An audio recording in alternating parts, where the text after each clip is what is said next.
एक पुलिस वाला हर रोज हमारे घर पर बहाने से आया करता था और बार बार मुझे छूने की पूरी कोशिश करता। मैं दिखने में बेहद खूबसूरत थी। मुझे देखकर उसकी नीयत खराब होने लगी। डर की वजह से हम लोग उसे कुछ भी नहीं कहा करते थे, क्योंकि मेरे घर में सिर्फ एक मेरी बूढ़ी माँ और 3 छोटी छोटी बहनें रहा करती थी, जिनका पालन पोषण मैं खुद अकेली ही कर रही थी। एक रात पुलिस वाला मुझे काम के बहाने से एक पुराने से खंडर भरे घर में ले गया और वहां जाकर उसने मेरी इज्जत को तार तार कर दिया था। मैं बहुत गिड़गिड़ाई, बहुत चीखी, लेकिन उसे बिल्कुल भी मुझ पर तरस नहीं आया था। लेकिन जब मुझसे उसका मन पूरा हो चुका तो उसने 2 और पुलिस वालों को कमरे के अंदर भेज दिया था। लेकिन जैसे ही तीसरा शख्स कमरे के अंदर आया तो उसकी चीखें निकल गई थी, क्योंकि हालात इंसान को वह सब करने पर मजबूर कर देते हैं जिसके बारे में उसने कभी जिंदगी में सोचा भी नहीं होता, या फिर यूं कहे अपनों की खातिर कुछ कुर्बानियां भी देनी पड़ती हैं। मैं रात के 1 बजे रोती हुई सड़कों पर भटक रही थी। मुझे घर जाने का बिल्कुल भी मन नहीं हो रहा था। मेरी जो हालत थी उसे देखकर मेरे घर वाले काफ़ी चिंता में भी आ सकते थे। मुझ में चलने की बिल्कुल भी हिम्मत नहीं थी। मेरे कपड़ों की हालत भी खराब हो चुकी थी और मेरे बदन पर काफ़ी चोटों के निशान भी थे। उस वक्त मैं अपने भगवान पर बहुत ही ज़्यादा गुस्सा कर रही थी। मैं बार बार उनसे कह रही थी कि आखिर क्यों हमें इतना गरीब बनाया, आखिर क्यों हमें बचपन से ही हमारे पिता का साया हमसे छीन लिया था। अगर आज मेरे पिताजी इस दुनिया में होते तो आज मेरी हालत कभी भी ऐसी ना होती। हम लोग बहुत ही ज़्यादा सुख की ज़िंदगी काट रहे होते। मुझे अपने आप से अब घिन होने लगी थी, क्योंकि मेरे साथ एक आदमी ने नहीं बल्कि 3 आदमियों ने मिलकर जो किया था उसे सुनकर आपके रोंगटे खड़े हो जाएंगे। और अब मुझे उस पुलिस वाले को खुश करने के लिए उसे रोज वक्त देना पड़ता था, क्योंकि यही उसकी डिमांड थी। मैंने कभी भी सोचा नहीं था कि मैं ज़िंदगी में कभी भी ऐसा घिनौना काम भी करूँगी। मेरी ज़िंदगी तो पूरी तरीके से नर्क बन चुकी थी, जिससे बाहर निकलना मेरे लिए मुश्किल होता जा रहा था। अगर मैं उस पुलिस वाले के खिलाफ कुछ भी बोलती या किसी को कुछ बताती तो शायद लोग मुझ पर ही इल्ज़ाम लगाते और मुझे ही गंदा बोलते। इसी वजह से डर के मारे मैं चुप हो चुकी थी। मैंने किसी से भी इस बारे में बात नहीं की थी। मैंने अपने आंसुओं को पोंछा और धीरे धीरे कदम बढ़ाते हुए घर की तरफ रवाना हो चुकी थी। घर में जब मैं दाखिल हुई तो उस वक्त रात के 12 बज रहे थे। मुझे पता था कि माँ इस वक्त सो रही होगी। मेरे पास घर की दूसरी चाबी थी। इसी वजह से मैंने धीरे से दरवाज़ा खोला और उसके बाद सीधा अपने कमरे की तरफ चली गई और ज़मीन पर अपना सर पकड़कर बैठ चुकी थी। आज मेरे पास पैसे तो थे, लेकिन वह पैसे मैंने जिन हालातों से कमाए थे उससे मैं बिल्कुल भी खुश नहीं थी। मैं किसी को अपना दुख दर्द नहीं बांट सकती थी। मैं अपनी जिम्मेदारियों से पीछे नहीं हट सकती थी, क्योंकि हमारे घर के हालात बहुत ही ज़्यादा ख़राब थे। अब मैं रोज़ उस पुलिस वाले के पास जाती और इसके बदले वो मुझे ढेर सारे पैसे भी दिया करता था, जिससे मेरे घर के हालात बेहतर होने लगे थे। वह पुलिस वाला बहुत ही ज़्यादा सेहतमंद और तंदुरुस्त भरा था, जिसकी ताकत के आगे मैं काफ़ी फीकी पड़ चुकी थी। ज़िंदगी में पहली बार किसी आदमी ने मुझे छुआ था, लेकिन उस आदमी के छूने से मुझे अंदर ही अंदर घिन होने लगी थी। मुझे उस आदमी से सख्त नफरत होने लगी थी। वक्त बीतता गया, मैं कुछ भी नहीं कर पा रही थी, क्योंकि उस पुलिस वाले का रुतबा बहुत ही ज़्यादा था और मैं तो एक आम इंसान थी और मेरे आगे पीछे कोई सहारा भी नहीं देने वाला था। इसी वजह से वह मेरा फ़ायदा उठा रहा था।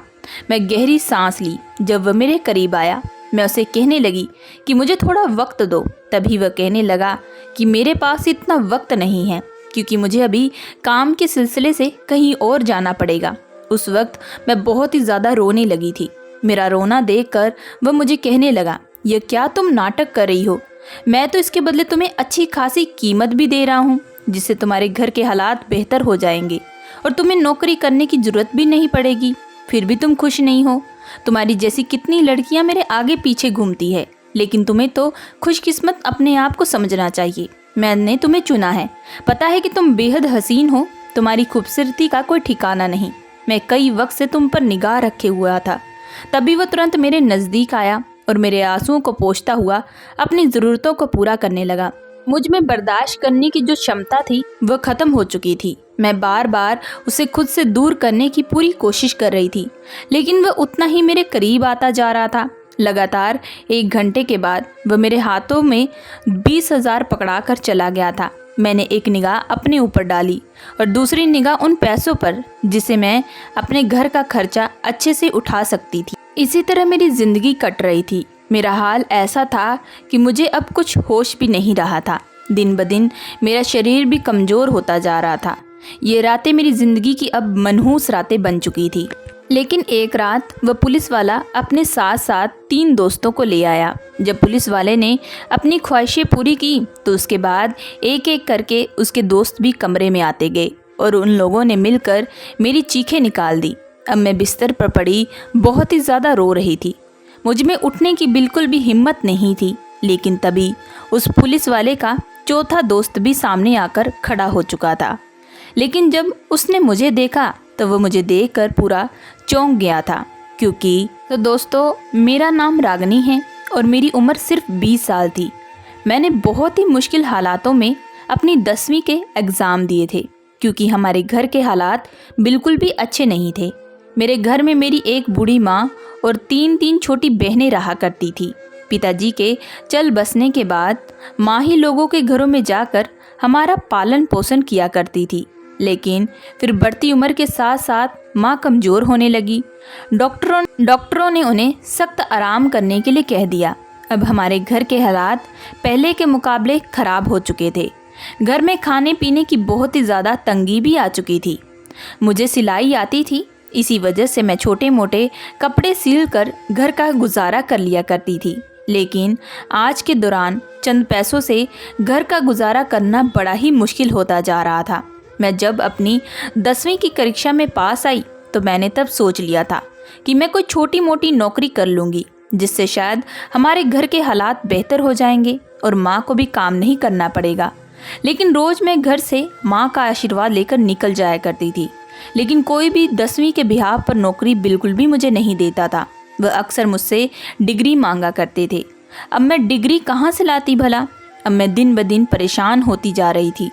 मैंने तो ऐसे ही बड़ी मुश्किल से सरकारी स्कूल में अपनी पढ़ाई की थी और अब आगे की पढ़ाई करने के लिए मेरे पास बिल्कुल भी पैसे नहीं थे और ना ही मेरे पास अब वक्त था। मैं जिस कंपनी में जाती वहाँ के सभी लोग मुझे रिजेक्ट कर देते। बहुत सारी कंपनियों में तो लड़के लड़कियाँ एक बड़ी सी लाइन लगाकर पहले ही वक्त से पहले खड़े हो जाया करते और उनके पास बहुत डिग्री भी हुआ करती। मैं तो उनके मुकाबले कुछ भी नहीं थी। ऐसे में मुझ जैसी 10वीं पास लड़की को कौन भला नौकरी देता, जिसके पास ना ही कोई तजुर्बा था और ना ही इतनी कोई बड़ी डिग्री थी। मगर नौकरी ढूंढना मेरे लिए सबसे बड़ी ज़रूरत थी। मुझसे और 3 छोटी छोटी बहनें थीं जिनकी भी कल को शादी करवानी थी और उन सब की जिम्मेदारी मुझ पर थी, क्योंकि मैं घर पर सबसे बड़ी थी।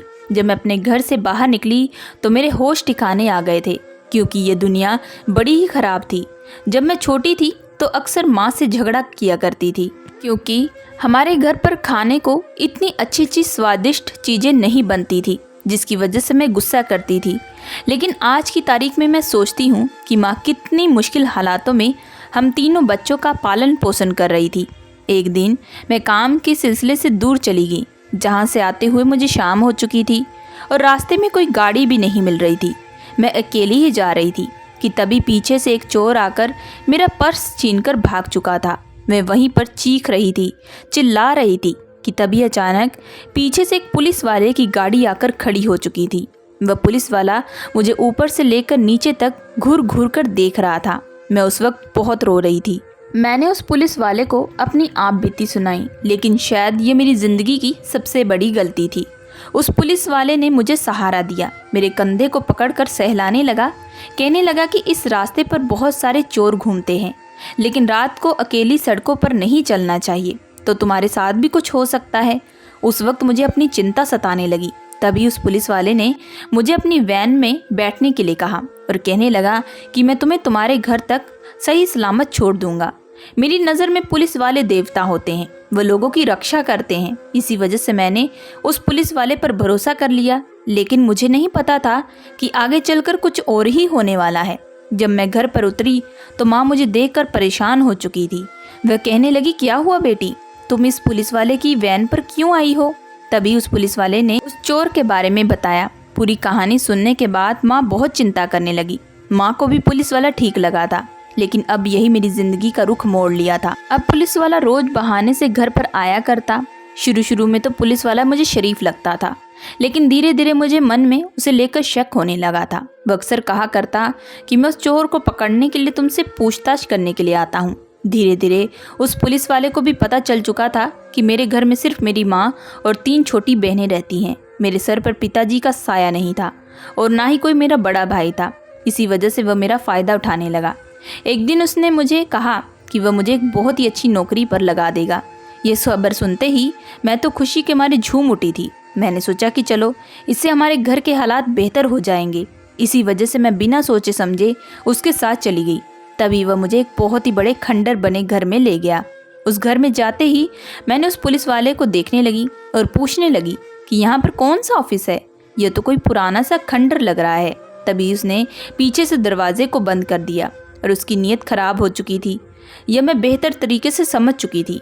मैं बहाने से घर के बाहर जाने की कोशिश कर रही थी, लेकिन तभी उसने मुझे कसकर पकड़ लिया और कहने लगा कि अब और कितना भागती रहोगी? आज तो तुम मेरे हाथ आ ही चुकी हो। उस वक्त मैं उसके आगे हाथ जोड़कर भीख मांग रही थी, लेकिन उसे मेरी बातों का बिल्कुल भी कोई असर नहीं हुआ था और तब उसने मुझे पकड़कर अपनी ज़रूरतें पूरी करने लगा था। मैं कमज़ोर थी और लाचार थी, लेकिन फिर भी मैंने अपने आप को बचाने की पूरी कोशिश की थी, लेकिन मैं नाकाम हो चुकी थी। जब उसका मन भर चुका तो वह मेरे हाथ पे बहुत सारे पैसे थमा दिया। कहने लगा, आज के पैसे हैं, अब से तुम रोज़ मेरे पास आया करोगी। मैं तुम्हारी सारी सच्चाई लोगों को बता दूंगा, अगर ये बात तुमने किसी को भी बताई। आखिरकार लोग एक पुलिस वाले पर ही भरोसा करते हैं। ये सारी बातें सुनकर मैं बहुत ही ज़्यादा डर चुकी थी। मेरे पास अब कोई भी रास्ता नहीं था।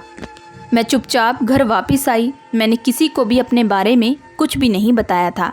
यह रात बड़ी ही भयानक रात थी। उस रात मैं बहुत ही रोई थी। मुझे सहारा देने वाला भी कोई नहीं था। दूसरे दिन जब मैं सुबह हुई तो माँ ने मेरे कामकाज के बारे में पूछा। मैंने माँ को झूठ बोल दिया कि मुझे एक बहुत ही अच्छी जगह पर नौकरी मिल चुकी है, बस कुछ देर तक काम करना पड़ेगा, इसके बदले बहुत सारे पैसे आएंगे। माँ ये सब बात सुनकर हैरान रहने लगी, मुझसे पूछने लगी, लेकिन मैंने तब बहाना बना दिया और उनके हाथों में कुछ पैसे थमा दिए। अब मैं मन ही मन अपनी किस्मत पर रो रही थी। मेरा साथ देने के लिए कोई भी नहीं था। माँ को ये खबर सुनाती तो वह पूरे तरीके से टूट जाती। इसी वजह से मैंने अपने मन में ही ये सारी बातें रखी थी। अब रोज़ रात को काम के बहाने में उस पुलिस वाले के पास चली जाती। इसके बदले वह मुझे बहुत सारे पैसे देता। गरीबी की वजह से आज पड़ोस के लोग भी हमसे बिल्कुल बात नहीं करते और ख़ानदान वालों का साथ तो कब से छूट चुका था। अब मुझे समझ आ चुका था कि एक अकेली औरत के लिए घर से बाहर जाकर नौकरी की तलाश करना बहुत ही ज़्यादा मुश्किल होता है। अगर मैं उस दिन नौकरी की तलाश से घर से बाहर ना निकलती तो शायद मुझे आज ये दिन ना देखना पड़ता। धीरे धीरे मैंने अपनी तीनों बहनों को एक अच्छे स्कूल में पढ़ने के लिए भेज दिया। अब उनकी पढ़ाई काफ़ी अच्छे से चल रही थी। मैं नहीं चाहती थी कि जो ज़िंदगी मैंने देखी है वह मेरी बहनें देखें। मैं चाहती थी कि वह पढ़ लिख कर एक अच्छी नौकरी हासिल करे। अब मैं फिर से दिन में कोई काम ढूंढने लगी, क्योंकि मुझे ये डर था कि जिस दिन उस पुलिस वाले का मुझसे मन भर जाएगा तो वह मुझे छोड़ देगा और तब मैं कहाँ जाऊँगी और ना ही मैं किसी से तब शादी कर पाऊँगी। इसलिए मुझे ही अपने आप को मजबूत करना पड़ेगा। इसी वजह से अब मैं दिन में नौकरी की तलाश में निकल पड़ती, लेकिन काफ़ी भटकने के बाद मुझे कहीं भी नौकरी नहीं मिलती। जब उस पुलिस वाले को ये खबर पता चली तो वह मेरा मजाक उड़ाने लगा। कहने लगा कि जो पैसे मैं तुम्हें देता हूँ उससे तो तुम्हारे घर का खर्चा आराम से निकल जाएगा, लेकिन तुम्हें क्या ज़रूरत है कहीं और नौकरी करने की। लेकिन मैंने कभी भी उस पुलिस वाले से बात नहीं की थी, क्योंकि उसी ने मेरी ज़िंदगी नरक बना दी थी। आखिर मैं उसे क्यों बताती कि मैं क्या करना चाहती थी और क्या नहीं। वो तो सिर्फ रोज़ रात को अपनी ख्वाहिशों को पूरा करता था। उसे मेरे दुख तकलीफ से बिल्कुल भी कोई लेना देना नहीं था। एक दिन मैं काम की तलाश से दूर निकल चुकी थी। तभी रास्ते में मुझे बहुत ज़्यादा प्यास लगने लगी। मैं जैसे ही पानी की बोतल लेने के लिए आगे बढ़ी तो मैंने बगल में एक पिज़्ज़ा की दुकान पर एक बोर्ड लगा हुआ देखा, जिस पर लिखा हुआ था कि यहाँ पर काम करने के लिए एक सुंदर सी लड़की की सख्त ज़रूरत है। मुझे अभी काम की बड़ी ही ज़रूरत थी। मैंने सोचा कि मैं अभी इस दुकान वाले से जाकर बात कर लेती हूँ। इसी वजह से मैं तुरंत उस दुकान के अंदर चली गई। दुकान वाले ने भी मुझे ऊपर से लेकर सर तक देखा और फिर मुझे कहने लगा कि क्या तुम यहाँ पर रोज़ काम कर पाओगी? तुम्हें तो कम से कम शाम तक यहाँ पर काम करना पड़ेगा और जिसके बदले तुम्हें महीने के सिर्फ 7,000 रुपये मिलेंगे। मैंने कहा कि मुझे मंजूर है। तभी उसने मुझे वहाँ की एक ड्रेस पकड़ा दी। मैंने वह पहन ली, लेकिन उसके बाद वह मुझे कहने लगा कि तुम्हें थोड़ा बहुता मेकअप भी करना पड़ेगा, क्योंकि अक्सर लोग खूबसूरत लड़कियों को देखकर ही दुकान पर खाने के लिए आते हैं। तुम्हारे आने से मेरी बिक्री होगी। उस आदमी की बातें सुनकर मुझे उस वक्त बहुत ही ज़्यादा गुस्सा आ चुका था। मेरा दिल कर रहा था कि अभी काम छोड़कर यहाँ से चली जाऊँ। यकीनन अब दुनिया में लड़कियों के लिए काम करना बहुत ही मुश्किल हो चुका था, क्योंकि लड़कियों को अक्सर गलत निगाहों से देखा जाता था। मैंने अपने गुस्से पर कंट्रोल किया। अब मैं रोज़ वहाँ पर काम करती, जिससे मैं बहुत ही ज़्यादा थक जाती। और रात को वह पुलिस वाला। अब धीरे धीरे मेरे घर के हालात बेहतर हो चुके थे। मैंने घर में काफ़ी कुछ सामान भी बना लिया था। अब मुझे उस पिज़्ज़ा की दुकान पर काम करते हुए पूरे 1 महीना बीत चुका था। अब 1 महीने की कमाई भी आने वाली थी। जब मुझे 1 महीने की कमाई मिली तो मैं उससे बहुत ही ज़्यादा खुश थी। ये खुशी कभी भी मुझे उस पुलिस वाले के दिए हुए पैसे से बिल्कुल भी नहीं मिलती थी, क्योंकि वह सिर्फ मेरी मजबूरी थी। एक दिन मैं उस पिज़्ज़ा की दुकान पर काम कर रही थी। तभी एक पुलिस वाले ने अपने लिए पिज़्ज़ा का ऑर्डर दिया था। जब मैं उस ऑर्डर को सर्व करने के लिए टेबल पर आगे गई तो वह आदमी मुझे घूर घूर कर देखने लगा था। अब मैं फिर मन ही मन सोचने लगी थी कि अब इस पुलिस वाले की भी नीयत बिगड़ चुकी है। सभी के सभी पुलिस वाले एक जैसे ही हैं। अब मुझे उन पुलिस वालों से सख्त नफरत हो चुकी थी, क्योंकि सब के सब एक जैसे ही थे। गरीब लड़की को देखकर उनका फ़ायदा उठाने का मन हो जाता है। अब रोज़ वह पुलिस वाला भी पिज़्ज़ा खाने के बहाने दुकान पर आया करता था। मैं भी मन मार कर उसे पिज़्ज़ा सर्व किया करती थी। वह बार बार मुझे घूर घूर कर देखा करता था। अब मैं मन ही मन सोचने लगी थी कि अब लगता है मेरा यहाँ पर काम करना अब बिल्कुल भी सही नहीं है। मैंने सोच लिया था कि 1 महीना पूरा होने में अभी सिर्फ 10 दिन पड़े हैं और इन 10 दिनों के बाद मैं यहाँ से भी काम छोड़ दूँगी। लेकिन इन 10 दिनों में कुछ मेरी ज़िंदगी में ऐसा हुआ जिससे मेरी पूरी ज़िंदगी बदल चुकी थी। अब मैं दिन में भी इस पुलिस वाले से परेशान हो चुकी थी और रात को उस पुलिस वाले से। एक दिन मैं काम करके दुकान से घर वापस लौट रही थी। तभी वह पुलिस वाला मेरा पीछा करने लगा और मैं डर के मारे उससे भाग रही थी। लेकिन तभी वह मुझे पीछे से ज़ोर ज़ोर से आवाज़ें लगाने लगा, कहने लगा कि मेरी बात तो सुनो। लेकिन वह बाइक पर था। तभी वह मेरे सामने आकर खड़ा हो चुका था और कहने लगा कि तुम आखिर इतना भाग क्यों रही हो? मैंने कहा कि कुछ नहीं, मैं बस घर जाना चाहती हूँ। तभी वह कहने लगा कि ठीक है, तुम डरो मत, मैं बस तुम्हें कुछ कहने वाला था। मैं बस तुम्हें इतना कहना चाहता हूँ कि मैं तुम्हें पसंद करने लगा हूँ। तुम मुझे बहुत अच्छी लगती हो। ये सुनते ही मेरे गुस्से का तापमान बढ़ चुका था। तभी मैंने उस गुस्से में कहा कि तुम पुलिस वाले दूसरों की इज्जत के साथ खेलते हो, एक लड़की के गरीब होने का फ़ायदा उठाते हो। मेरे मुंह में जो आ रहा था मैं उसे बोलते जा रही थी। इन सारी बातों को सुनकर वह हक्का बक्का रह चुका था। तभी वह मुझे कहने लगा कि तुम पहले शांत हो जाओ। मैंने तो तुम्हें सिर्फ यही कहा कि मैं तुम्हें पसंद करता हूँ। मैं तो इसके अलावा तुमसे कोई बात भी नहीं की। तभी मैंने कहा कि मुझे सब पता है। ये कहकर मैं गुस्से से जा चुकी थी। वह मुझे पीछे से आवाज़ लगा रहा था। अब मैं दूसरे दिन उस पिज़्ज़ा वाले की दुकान पर गई और वहाँ से अपना हिसाब भी क्लियर करके वहाँ पर भी काम छोड़ दिया। मुझे लगता था कि अब ज़िंदगी में मेरे लिए कोई और काम बचा ही नहीं है सिवाय उस पुलिस वाले की ख्वाहिशों को पूरा करने के। अब मैं पूरे तरीके से टूट चुकी थी। मैं भगवान पर बहुत गुस्सा कर रही थी कि आखिर मुझे किस किस्म की सज़ा दे रहे हैं। कि तभी एक रात मैं उस पुलिस वाले के साथ उस खंडर से घर में गई। लेकिन जैसे ही हम दोनों उस घर के अंदर दाखिल हुए तो पीछे से बड़ी ज़ोरों से दरवाज़ा खटखटाने की आवाज़ें सुनाई देने लगी। उस वक्त मुझे बहुत डर लगने लगा, लेकिन मुझसे ज़्यादा डर उस पुलिस वाले को लग रहा था।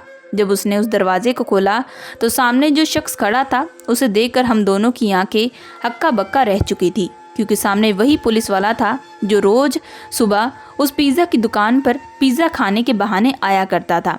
मुझे उस वक्त बिल्कुल भी समझ में नहीं आ रहा था कि आखिर माजरा क्या है। तभी उस पुलिस वाले के साथ बहुत लोग घर के अंदर दाखिल हो चुके थे और वह उस पुलिस वाले को पकड़कर ले जा चुके थे। मैं वहीं अपना सर पकड़कर बैठकर रो रही थी। मुझे बहुत ही ज़्यादा डर लग रहा था। आखिर यहाँ पर यह सब क्या चल रहा था? कि तभी अचानक वह पुलिस वाला जो रोज़ पिज़्ज़ा की दुकान पर आया करता था, वह मेरे नज़दीक आया और मुझे कहने लगा कि तुम डरो मत, मैं सब कुछ जानता हूँ। मैं उसकी आंखों में देख रही थी। वह मेरा हाथ पकड़कर उस घर से मुझे बाहर ले जा चुका था। कहने लगा कि मेरा नाम साहिल खन्ना है और मैं एक पुलिस वाला हूँ।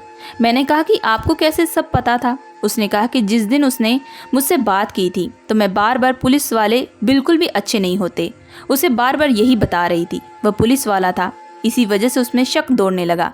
वह रोज़ मेरा पीछा कर रहा था। तभी उसे पता चला कि यह आदमी तुम्हें अपनी वर्दी का खौफ देकर तुम्हारे साथ अपनी ज़रूरतें पूरी कर रहा था। मैं सिर्फ इसे रंगे हाथों पकड़ना चाहता था, इसी वजह से मैंने यह सब किया। तभी मैंने कहा कि इसका मतलब? वह कहने लगा कि हाँ, उसकी अब वर्दी जा चुकी है, अब वह एक आम इंसान बन चुका है और उसके किए की सज़ा भी उसे मिलेगी। मैं तुम्हें सिर्फ इतना बताना चाहता हूँ कि हर पुलिस वाला एक जैसा नहीं होता। जब से मैं तुम्हें उस पिज़्ज़ा की दुकान पर देखा था तो मैं तुम्हें मन ही मन चाहने लगा था। मैं तुमसे शादी करना चाहता हूँ, क्या तुम मुझसे शादी करोगी? उस वक्त मैं गहरी सोच में डूब चुकी थी। मुझे यह इंसान नेक दिल लग रहा था। अगर चाहता तो यह भी मेरे साथ गलत कर सकता था, लेकिन इसने तो बल्कि मेरी मदद की, एक ऐसे अजाब से मुझे बचाया जहाँ से बचने का मेरे पास कोई रास्ता नहीं था। ये सारी बात उस आदमी से शादी करने के लिए हाँ कर दी। पंडित जी को बुलाकर बड़ी ही सादगी के साथ मेरी उस आदमी के साथ शादी हो चुकी थी। अब वह मेरा पति बन चुका था। मेरा पति अब दिन रात मेरी सेवा करता, बल्कि वह मेरे परिवार के लिए भी सारी जिम्मेदारी उठाया करता था, उनकी ज़रूरतों को पूरा करता। ये सब देखकर मैं बेहद ही खुश थी। सो दोस्तों, कहते हैं ना, जो होता है अच्छे के लिए होता है।